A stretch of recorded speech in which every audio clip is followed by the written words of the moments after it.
মণ্ডলের জামিন হলো আজ, কি বলবো? বেশ তো ভালো জামিন হয়েছে। এখন শ্রীঘরে আর কতদিন থাকবেন? এবারে মহিলা তৃণমূল পথে নামছে 28 তারিখ থেকে। চুপ কেন সিবিআই, তিলোত্তমার বিচার চাই, এই স্লোগান নিয়ে নামা উচিত। আমি কারুর কোনো দোষগুণ এখন দেখতে পাচ্ছি না। আমি একটা জিনিস দেখতে পাচ্ছি যে লোকগুলো দোষী সেই লোকগুলো সাজা পেল কিনা সেটাই দেখার বিষয়। তৃণমূলের বক্তব্য আর কি, সিবিআই কেন চুপ এরকম?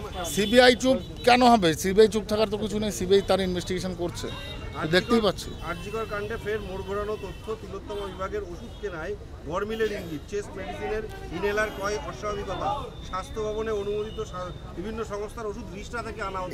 এটা বরাবরই বলে আসছে সবাই, আমরাও জানি যে ওষুধের একটা বিরাট ওখানে ঘোটালা যাকে বলে হতো, সেটা করতো। আর যেটা কিনা ফাঁস হয়ে যাওয়ার জন্যই, ফাঁস করে দেওয়ার ভয় পেয়েই আজকে তাকে খুন করা হয়েছে আমি মনে করি।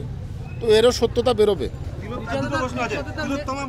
মামলার শুনানি ডেট পেছানোর আর্জি জানাচ্ছে রাজ্য সরকার, কেন এরকম করতে হচ্ছে? ভয় পাচ্ছে, ফেঁসে যেতে পারে, স্বয়ং মুখ্যমন্ত্রীও ফেঁসে যেতে পারে। স্বাস্থ্যমন্ত্রীকে,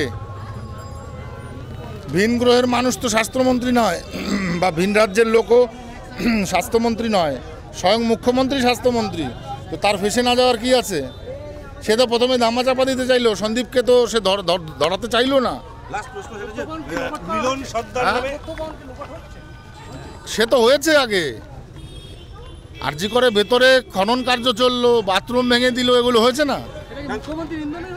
আরে সবার ইন্ধন আছে এখানে, শুধু মুখ্যমন্ত্রী কেন, সব যুক্ত।